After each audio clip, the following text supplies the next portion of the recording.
যে আমি বুঝতে পেরেছি, এটা আমার পরম সৌভাগ্য বলে মনে করি।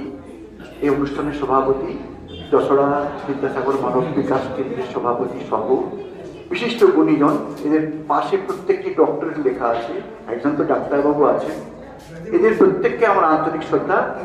আর এই যশোরা বিদ্যাসাগর মানব বিকাশ কেন্দ্রের সভাপতিকে আমার ভূমিষ্ঠ প্রণাম।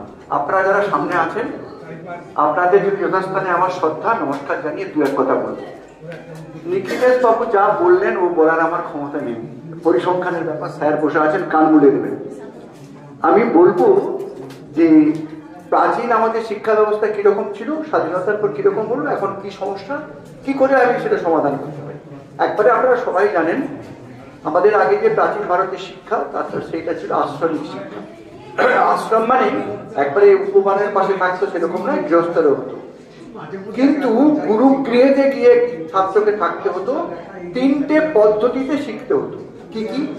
শ্রবণ, লেখার কোনো বিষয় ছিল না, মনন এবং নিদিধ্যাসন, এই তিনটি ছিল বিষয়। শ্রবণ, মনন, নিদিধ্যাসন। শ্রবণ মানে সে শুনতো গুরু কি বলছেন। আপনারা সবাই জানেন শ্রুতি আমাদের বেদের অপর নাম, ছিল না, লেখাই ছিল না। এরপরে সেটা নিদিধ্যাসন, শ্রবণ মনন চিন্তা করতো সেই বিষয়ে। এরপরে নিদিধ্যাসন মানে সেইটা থেকে নতুন কিছু জায়গায় যাওয়া। এই তিনটি পদ্ধতি ছিল। আর গুরুগৃহে থাকার সঙ্গে সঙ্গে যেগুলো সে শিখে ফেলতো, সাম্য, রাজার ছেলের সঙ্গে আর সাধারণ মানুষের কোনো পার্থক্য নেই।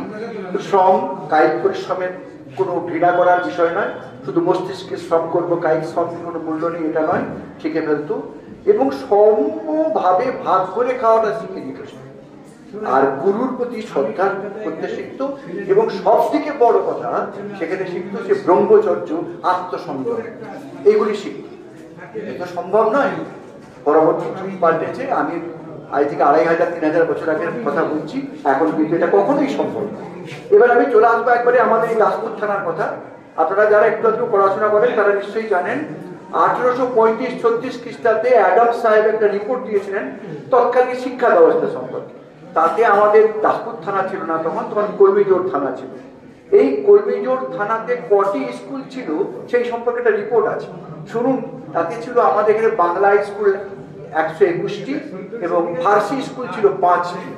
ভালো করে ভাবুন যে কলমিজোড় থানাতে, যা এখন দাসপুর থানা, সেই টোটাল থানাতে বাংলা স্কুলের সংখ্যা 121টি আর ফার্সি স্কুল 5টি। এটি 1941 সালে কলকাতা বিশ্ববিদ্যালয় অ্যাডাম সাহেবের রিপোর্টটা পেশ করেছেন, পার করে দিয়েছেন, আপনারা দেখতে পাবেন। এখন কিন্তু অনেক বিদ্যালয় বেড়ে গিয়েছে, অনেক শিক্ষার ব্যবস্থা, অনেক কলেজ তো নেই, আমাদের সময় ছিল না, পরবর্তী ক্ষেত্রে হয়েছে। এখানে মোহাম্মদ এরকম হচ্ছে। কি তফাৎটা হলো? আসল কথা, স্বাধীনতা পেয়ে গেলাম আমরা, লড়াই সংগ্রাম করে রক্তের বিনিময়ে স্বাধীনতা পেলাম, আমরা প্রজা ছিলাম, নাগরিক হলো। সমস্যা হলো যাদের হাতে সমাজ গড়ার দায়িত্ব মূলত নির্ভরশীল, তারা রাজনৈতিক নেতাদের আন্ডারে চলে গেল। আমরা শিক্ষকরা, মূল বিষয়টা হলো যে শিক্ষকরা পুরো দেশটাকে গড়ে দিতে পারবেন। শিক্ষার ক্ষেত্রে কি ভাবাদর্শগত পরিবর্তনই হলো না। সেই সময় ইংরেজদের লক্ষ্য ছিল কিছু কেরানি তৈরি করা, সেই সিলেবাসের পরিবর্তন হলো না। একটা মানুষ তৈরি করা, যে আমাদের শিক্ষা, ভারতীয় শিক্ষার মূল দুটো লক্ষ্য, একটা হচ্ছে পরাবিদ্যা আর একটা অপরাবিদ্যা। অপরাবিদ্যা মানে যেটা আমি পড়ে শুনে দুটো খেতে পাবো, সেই ব্যাপারটা। আর পরাবিদ্যা হচ্ছে নিজের ভিতরে অন্তস্থ যে শক্তি, সেই শক্তির মনুষ্যত্বের, মানবিকতার বিকাশ। দুর্ভাগ্যের বিষয়, স্বাধীনতার পর থেকে একটি শিশুকে নিয়ে গিয়ে সব থেকে দায়িত্ব আমি মনে করি বিদ্যালয়ের শিক্ষকদের, যারা 3 বছর থেকে 17 বছর পর্যন্ত পালন করেন। যত কিছু ভালো শিক্ষা ওই সময় শিশুরা শেখে, তাদের কাছে ভাবাদর্শগত কোনো পরিবর্তনই এলো না। অর্থাৎ একে যে মানুষ করতে হবে, এই ব্যাপারটা আমরা বেমালুম ভুলে গেলাম শিক্ষক মশাইরা। আমাদের একটি লক্ষ্য হলো, সেটা হচ্ছে একটি ছেলেকে কিছু মুখস্থ করিয়ে দিয়ে একটা বিদ্যে বোঝাই কম্পিউটারে রূপান্তরিত করে দেওয়া। সে শুধু শিখবে, তথ্যটা উগড়ে দিবে, এই পর্যন্ত। আপনি দেখুন এখন শিক্ষা ব্যবস্থাতে স্বাধীনতার পর থেকে ওই কেরানি তৈরি করার যে কারখানা, সেই কারখানার কোনো পরিবর্তন ঘটেনি। রবীন্দ্রনাথের শিক্ষার একটা প্রবন্ধ আছে শিক্ষা সম্পর্কিত, তাতে ভারী সুন্দর করে বুঝিয়ে দিয়েছেন, যতদিন পর্যন্ত প্রয়োজন ও আয়োজনের সাম্য ছিল ততদিন পর্যন্ত শিক্ষা শিখেছে। বাংলা MA পাস করছে 5000 জন, একটাও চাকরি নেই। ইংরেজিতে এমএ পাস করেছে এতজন, চাকরি নেই। তাহলে ইংরেজিতে এমএ, ইতিহাসে এমএ, বাংলায় এমএ, সংস্কৃতে এমএ, যতগুলো এমএসসি হোক যে কোনো সাবজেক্টে পড়ে কি হবে?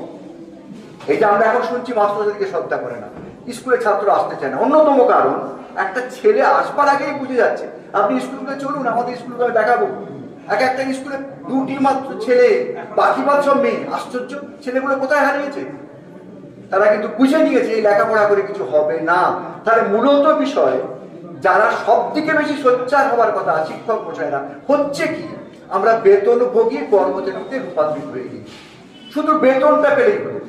আমি দিচ্ছি না এই নয়, দক্ষতা প্রকাশের জন্য বেতনের প্রয়োজন আছে, নিশ্চয়ই আমাকে দিতে হবে, কিন্তু বিনিময়ে আমি ভেবে নিয়েছি যে আমার আর কিচ্ছু দেবার নয়। একটা ক্লাসে গিয়ে তার যে মনুষ্যত্বের বিকাশ, সেদিকে নয়, আমি তাকে 99 পাওয়াতে পেয়েছি কিনা, এটাই আমার মূল লক্ষ্য। সর্বনাশ এইখানে। ভারতের এই যে সমাজের এই অধঃপতন আমরা দেখতে পাচ্ছি এখন, তার অন্যতম কারণ শিক্ষকরা। আমরাই তৈরি করছি এদিকে। এখন যে মাস্টারমশাইরা আছেন, তাদের হাতেই কিন্তু ভবিষ্যতে রাষ্ট্রনায়ক গড়ে উঠছে। বি কেয়ারফুল মাস্টারমশাইরা, আপনারা সতর্ক থাকুন। শিক্ষার প্রত্যেকটি অঙ্গন খুঁজে দেখুন, সব জায়গায় অবহেলা শুরু হয়ে গেছে। তার অন্যতম কারণ তার ভবিষ্যৎ ভাবতে পারছে না। কেন আমাদের একটা এই কৃষি এলাকায় 5 বিঘা স্কুলটা কেন কৃষি বিদ্যালয়ের একটা অংশ হবে না? কেন একটা ছেলে কি করে ফুলকপি চাষ করতে হয়, ধান ভালো করে চাষ করতে হয় শিখবে না? কে করছে এগুলো? তার বিরুদ্ধে কারা সোচ্চার হবেন? আমরা নিজেদেরকে বুদ্ধিজীবী, একবারে শিক্ষিত আমরা মনে করি যে আমরা সব দিকে এলিট সম্প্রদায়। তাহলে আমরা যদি না করি, ডাক্তারবাবু তৈরি করি শিক্ষক, ইঞ্জিনিয়ার তৈরি করেছি আমরা, একজন রাষ্ট্রনায়ক তৈরি করেছি আমরা, বেশিরভাগই আমাদের দোষ। না আছে শিক্ষকদের সহযোগিতা, তার ভিতরে যে মনুষ্যত্ব, মানবিকতা, সেটা বিকাশের বিন্দু মাত্র চেষ্টা নেই। শুধু পাস করে যাও এবং তুমি চাকরির ক্ষেত্রে কি কাজে লাগবে সেইটা, এইটুকু শুধু জানো। তুমি বিকশিত হও, তুমি সমাজের জন্য হও। আমরা যে বাঁচতে আসিনি পৃথিবীর জন্য, যে পরহিতায়চ পর সুখায়চ, সেটা হচ্ছে না। সম্পূর্ণ আমরা অন্যদিকে হাঁটছি। আসুন, যদি পারি আমরা সমাজের পরিবর্তন করতে। বিদ্যাসাগর তার জীবন দিয়ে যেটা প্রমাণ করতে চেয়েছিলেন, মানব সেবা, মানব জীবনে কোথাও 1 পয়সা দেননি। ধর্মক্ষেত্রে ধর্ম তিনি মনে করতেন মানব ধর্মের সব থেকে বড় ধর্ম। মানব ধর্মের কি আমরা চেষ্টা করছি? মানব ধর্মের বিকাশের চেষ্টা করছি? বুঝতে হচ্ছে না। আসুন মাস্টারমশাইরা, আসুন অভিভাবকরা, ছাত্রছাত্রীরা, তারাও এগিয়ে আসুন, তাদের মনুষ্যত্ব, মানবিকতার বিকাশ হোক। এবং এই লক্ষ্য তবেই পূর্ণ হবে যশোরা মানব বিকাশ, বিদ্যাসাগর মানব বিকাশ কেন্দ্র। সত্যিকারের মানব বিকশিত হলে সমাজে কলুষিতা সমস্ত দূর হয়ে যাবে, সমাজটা সুন্দরভাবে ভালো হবে। স্বপ্ন দেখি আসুন, চেষ্টা করি আসুন, যারা আমরা শিক্ষক আছি। সকলকে ধন্যবাদ, নমস্কার।